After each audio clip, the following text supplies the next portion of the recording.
confines of the town of North Reading. But if that's going to happen, we have to have some meaningful discussion quickly and bring it to closure.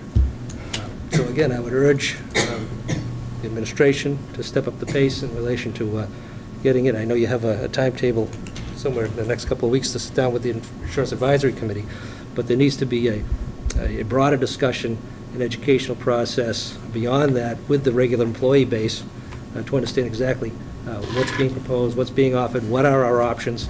And again, if we have these outside forces and this legislation going to be going through, which forces us to use the GIC as a benchmark, we need to know what those parameters are.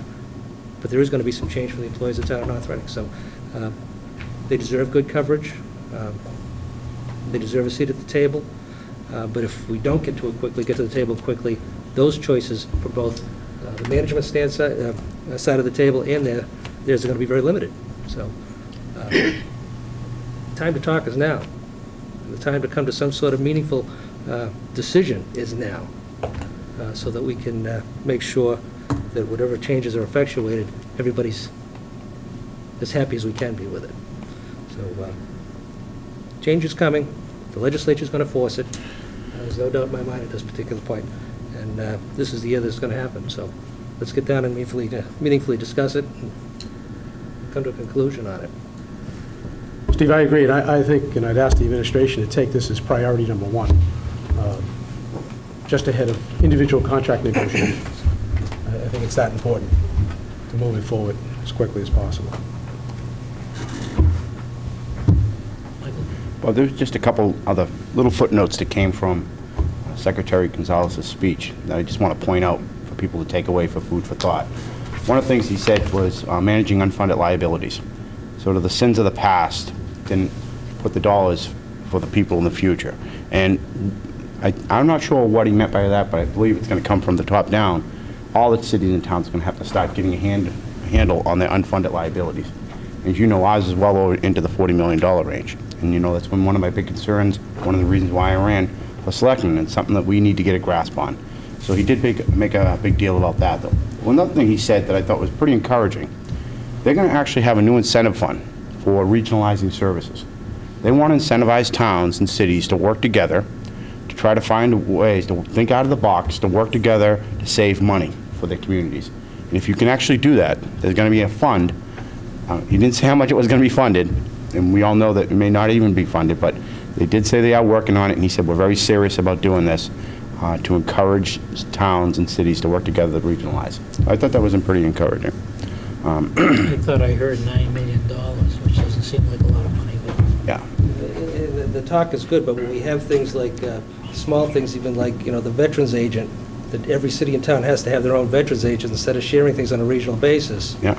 It's one thing to propose. But that may be one that we can go forward. And not, so when our vacancy occurred and a long time agent, veterans agent Tim Callahan retired, we looked at it and were basically told you can't. Well, I just brought it up because right, no, but so it's in our goal, in our strategic plan. We talked about it, and I think it's great to hear that it's coming from them as well. But at the meeting, I had a fairly lengthy open discussion with a town manager of one of our neighbors who is very interested in doing some regionalization.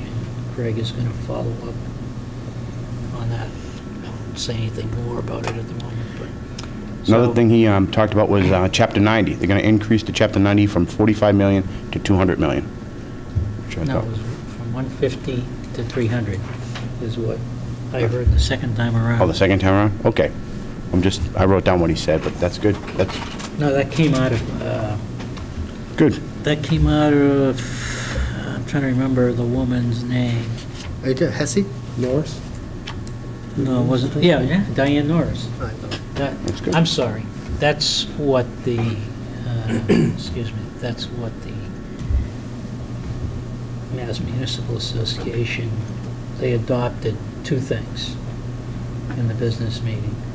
One was Chapter 90, getting it doubled from what was 150 to 300. Okay. And two was the insurance issue. Okay. And the last thing was the Quinville will be level funded for FY 2012. which means, what are we getting now? 6%? 17 grand, something like that? How much right now? Not much. Not much, like 17 grand, so. So we need to probably get our hands, as we go through this process to pay what we owe them, we need to start talking about the future for the Quinn Bill. And my personal opinion is, there is no future for the Quinn Bill.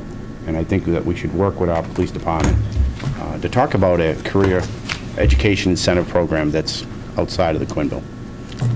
But that's it. $13,431. Thank you. I knew it was somewhere. And one last thing was, although the governor said that he was holding Chapter 70 at the current rate, it's not clear that that's exactly the same amount, and the cut is coming from the unrestricted state aid.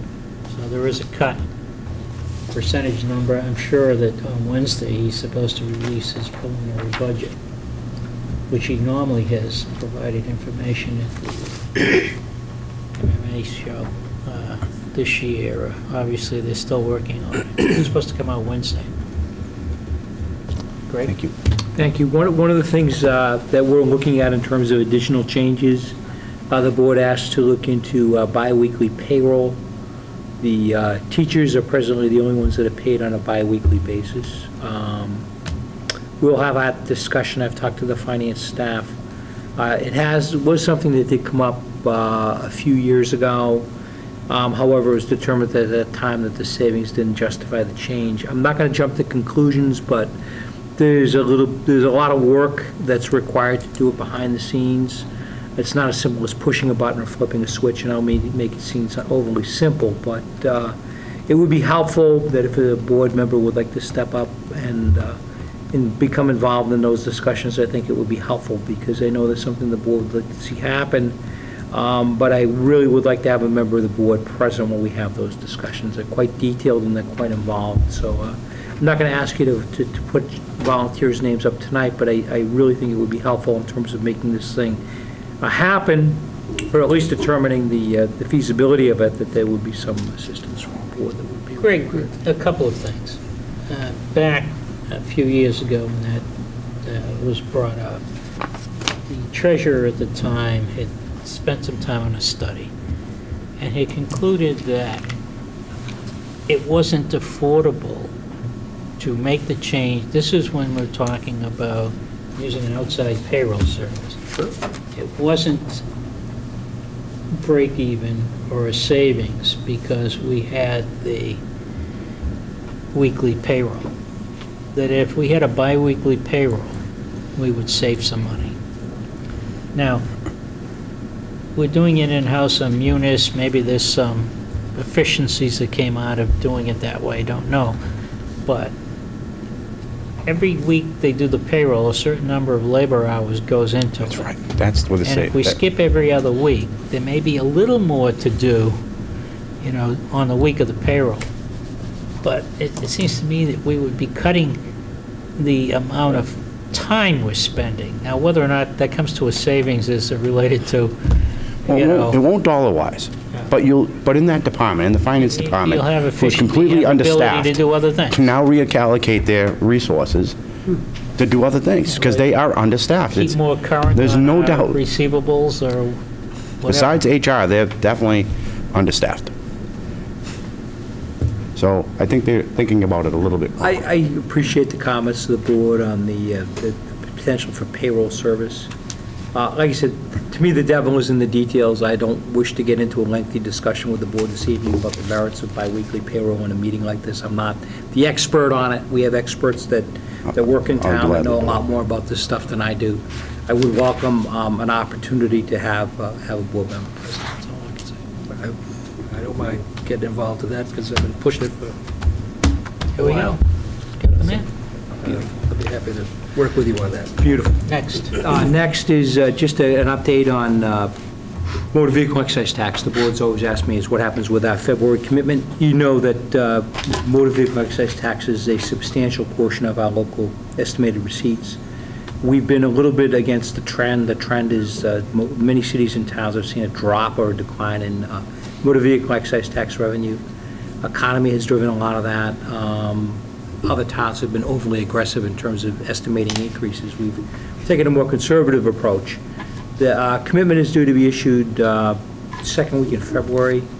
The number of bills is nearly the same, is slightly more than what we had issued a year ago, 13,621 bills.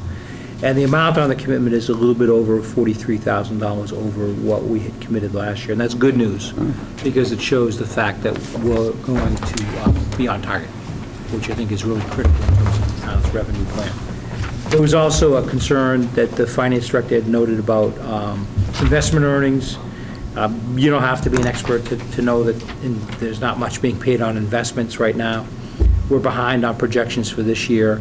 We're about $13,000 behind. It's not a significant problem at this stage, but what we do is there are always people out there who say, well, how come we're not earning more money? And the goal of the town, and the reason why I wanted to bring this up, is the goal of the town isn't to earn money. The goal of the town is to protect the financial assets of the town. So what we do is we look at safety. We collateralize all of our investments are fully covered, and return on investments isn't the key driver in the decision-making process. So I just wanted to be that, I know the board knows it, but I also wanted to make the comment clear for those who think that perhaps we can invest town money in ways to bring in more revenue. We can't, doing all we possibly can. Thank you. Greg, I was looking at a report today, which is the mid-month tax collection report for the state. And I was looking at the sales of motor vehicles. And if I read this right, it's 11.8% change over the same time last year. So that's the sale of motor vehicles. And I thought that the motor vehicle excise tax commitment, I don't know, somewhere I was thinking that we might find it to be more, but obviously it isn't. So. We may catch up. I mean, if you look at the commitment that came out, not only is 2011, I gave you the amounts for 2011, there's also some back commitments that get put in, and sometimes what happens is the state... Yeah, but the previous year, there was some back commitments too, so... Yep, there always are. Right. And it potentially could be caught up at a commitment that we do later in the year, but this is the biggest portion. All right, because this is a statewide number versus North Reading. Yeah, and frankly, I'm happy with the number that we have. I think we're going to do okay. What are we at, $300,000? To date? Oh, projected. Motor vehicle excise, we budget $1,950,000. $1,950,000. And we're running about, right, just a little bit ahead. Yep. Not 10% worth or 11% worth. Yeah, and there was a period of time where that number was increasing on a steady pace, maybe between 2% and 4% a year, but no more. I mean, it was a pretty steady predictor that that number would increase every single year. But Yeah, see, it's not necessarily reflected in additional bills going out, reflected in newer vehicles. right. Which you contributed to. I did contribute. You did contribute. I did my share. And we thank you for that. Yeah. Thank you, board members. I appreciate your time. Okay, very good. Let's go around, new and old business. Steve? Nothing other than to reiterate that I think the Department of Public Works and our public safety personnel are doing a very good job under very difficult circumstances. Challenges placed upon them by the weather conditions. Again, urging everybody to check up on their neighbors, particularly the seniors. If you have senior citizens in your neighborhood, make sure they're safe. Make sure that they can, if any of their kids shuffle, which most of them don't do anymore, but, go out and help shovel out your neighbors, and help the people next door. Other than that, nothing else, Mr. Chairman. Thank you, Steve. Michael? Sure. Let's see. I had a couple things. Let me see if I can find them all. You want to come back? No, I'm all set. Okay. Got it.